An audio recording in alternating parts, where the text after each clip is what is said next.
Em estatística, nós temos o método de previsão chamado de previsão ingênua. Olá, tudo bem? Seja bem-vindo ao canal de Estatística para Concurso. Eu sou o professor Anselmo e nessa aula nós vamos continuar resolvendo aí as questões de estatística da Polícia Federal. Um concurso que surpreendeu a muita gente aí nessa parte de estatística, mas nós vamos aqui trazer para você toda a resolução detalhada. Bom, e o método de previsão mais ingênuo que pode existir em estatística é aquele que olha a última observação do seu dado e você usa exatamente essa última observação para prever o seu futuro. E, a bem da verdade, foi isso que aconteceu aí com a maioria dos cursos para essa prova da Polícia Federal, né? Na parte de estatística, o pessoal focou bastante aí no modelo de prova do último concurso da Polícia Federal, aquele concurso de 2018, e é claro que fugiu um pouquinho daquele padrão, não do padrão CESP, porque se você olhar as provas de estatística da Sebrasp, você verá ali exatamente uma questão desse tipo, tá? Não digo assim da forma como foi abordada na Polícia Federal, mas a característica da prova, uma prova bem contextualizada, trazendo ali o programa de estatística cobrado de uma maneira bem completa, porque quando a gente olha cada questão ali, você pode usar conceitos e teorias de vários tópicos para te ajudar a resolver a questão.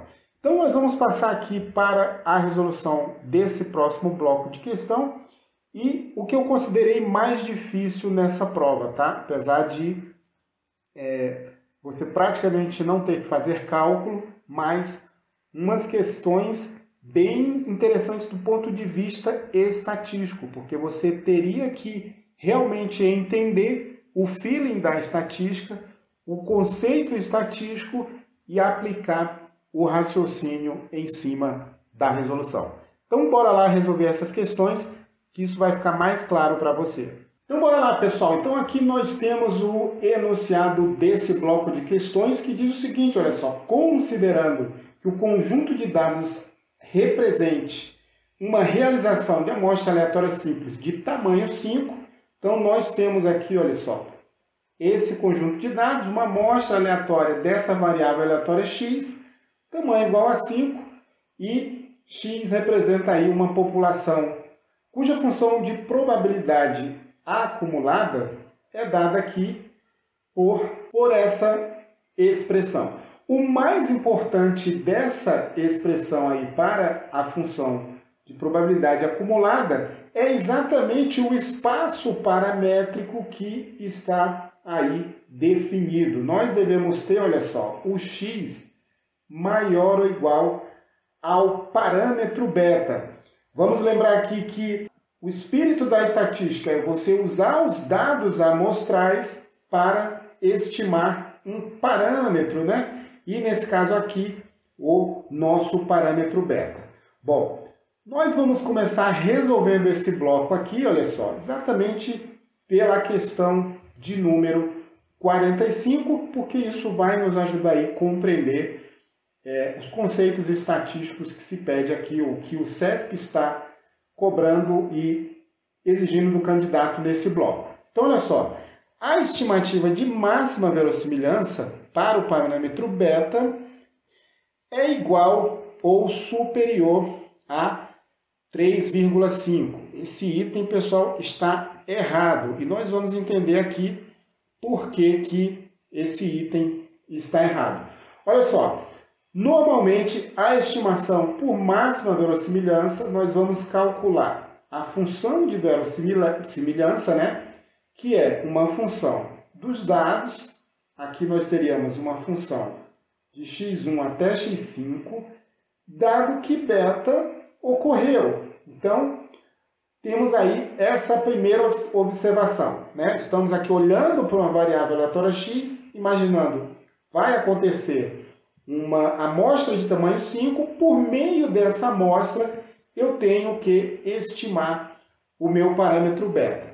Então, feito isso, o que acontece? Nós passamos a considerar essa função como uma função de beta, dado que ocorreu a amostra, né? Então, nós vamos usar essa amostra para estimar o nosso parâmetro beta. Então, aqui, por visto, eu estou botando 5 aqui, o n aqui, mas vamos colocar o 5 aqui.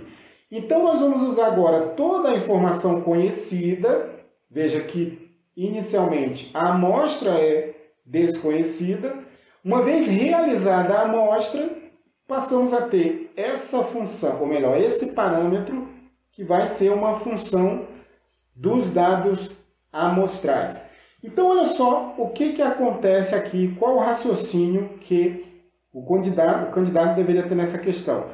A estimação por máxima verossimilhança é aquela que considera que o parâmetro beta é o parâmetro que vai maximizar a probabilidade de que esses dados amostrais sejam os dados observados.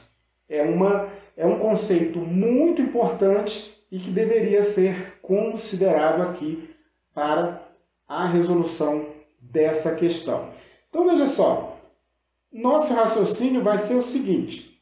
Imagina o seguinte, não vamos nem fazer conta alguma para resolver aqui essa questão de estatística, tá?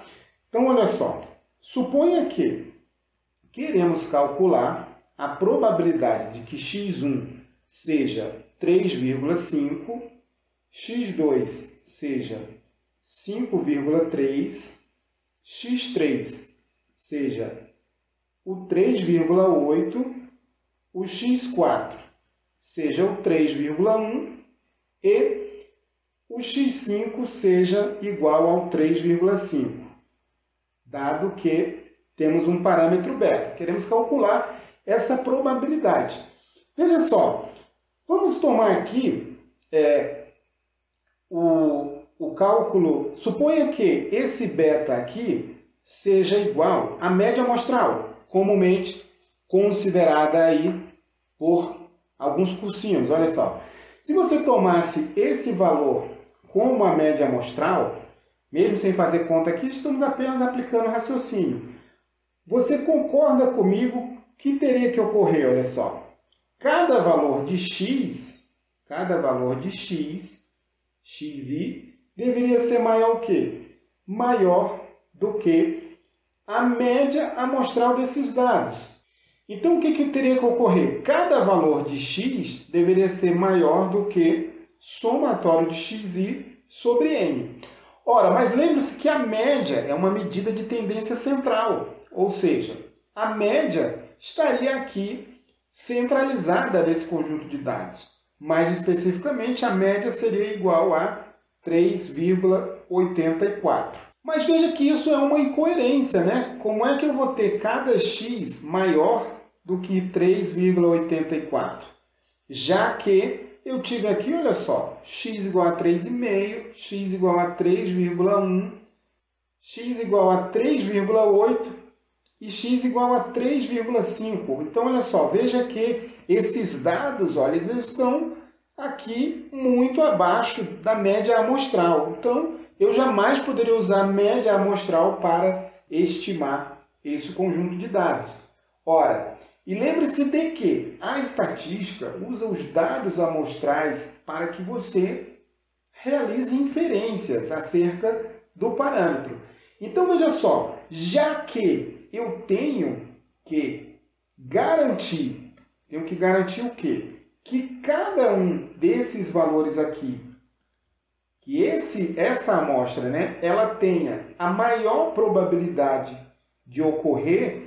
Essa probabilidade, quando o beta é igual ao valor médio dessa amostra, a probabilidade de ocorrer essa amostra aqui, ó, é zero. Ela não vai ocorrer, porque eu teria que ter cada valor acima de 3,84.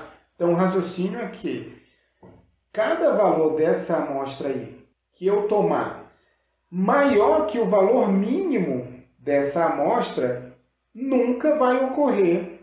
Se eu tomar um beta que seja maior que o valor mínimo dessa amostra, nunca ocorreria essa amostra. Ou seja, essa amostra seria um evento impossível de ocorrer. Então, note mais uma vez, qualquer valor que seja acima do mínimo dessa amostra, se eu tomar um beta que seja acima do valor mínimo dessa amostra, essa amostra simplesmente não ocorre. Ela é um evento impossível de ocorrer. Então, a probabilidade é nula. O valor que maximiza, ou pelo menos faz com que exista alguma probabilidade positiva de ocorrer essa amostra, é o mínimo da amostra. Então, olha só, o raciocínio aqui não precisaria nem de conta.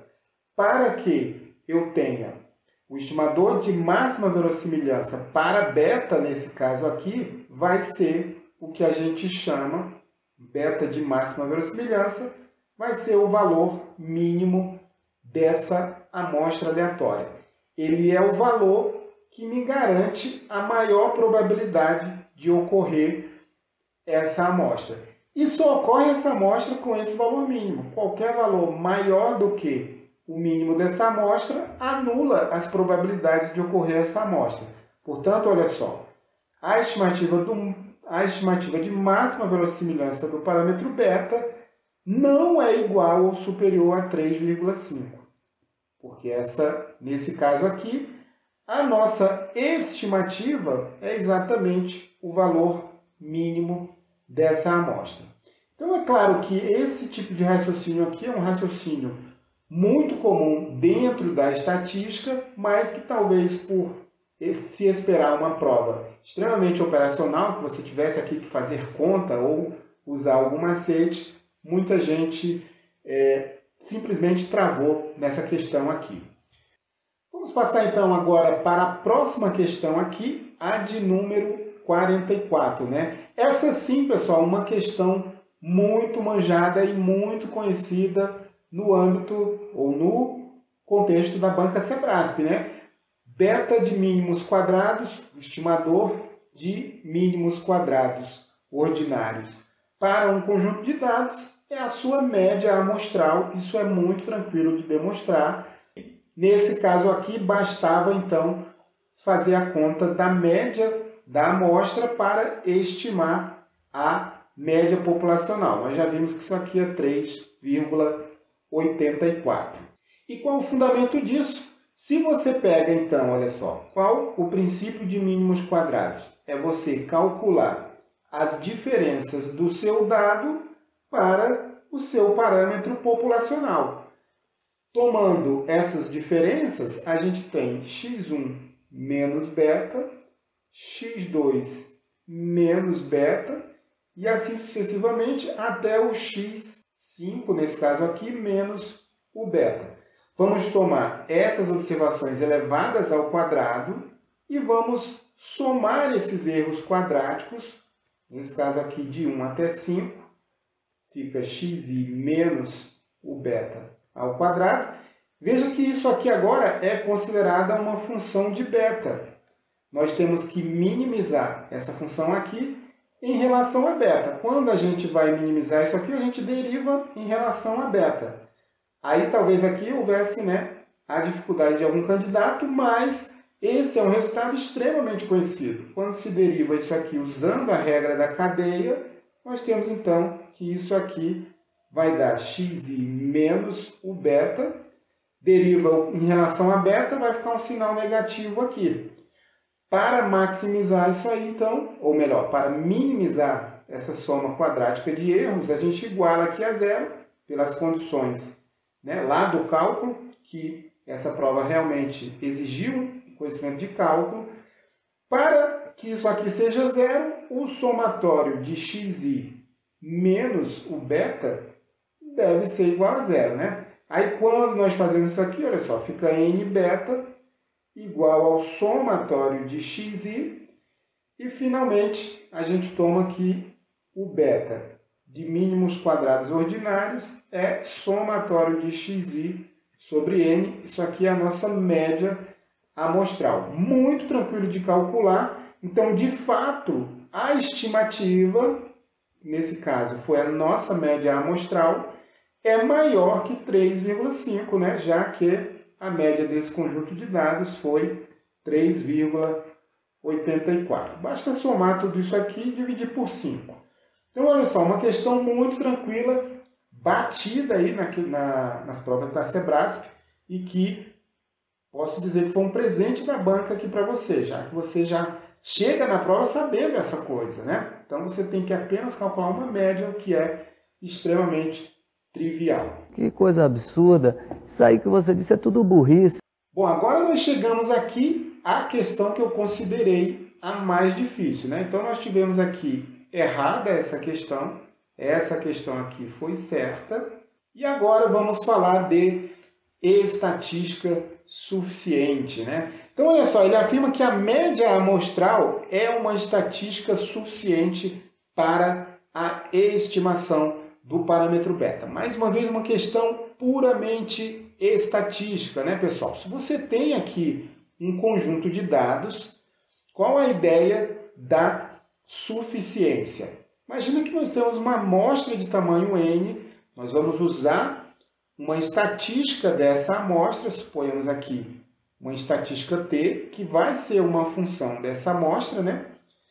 E nós queremos o seguinte, olha só, queremos que essa estatística traga toda a informação da amostra, em outras palavras, tomado o conjunto de dados, que é o primeiro passo, escolho uma estatística para estimar o parâmetro beta.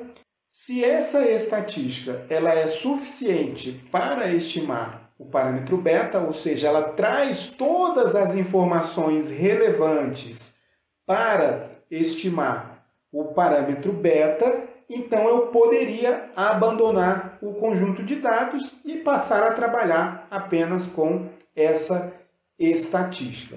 Então, o que ocorre? Esse aqui é um assunto extremamente técnico dentro da estatística. Ele exige um conhecimento de probabilidade muito solidificado e uma operacionalização de cálculos que aí sim eu tenho que admitir que no concurso da Polícia Federal essa questão aqui foi um exagero.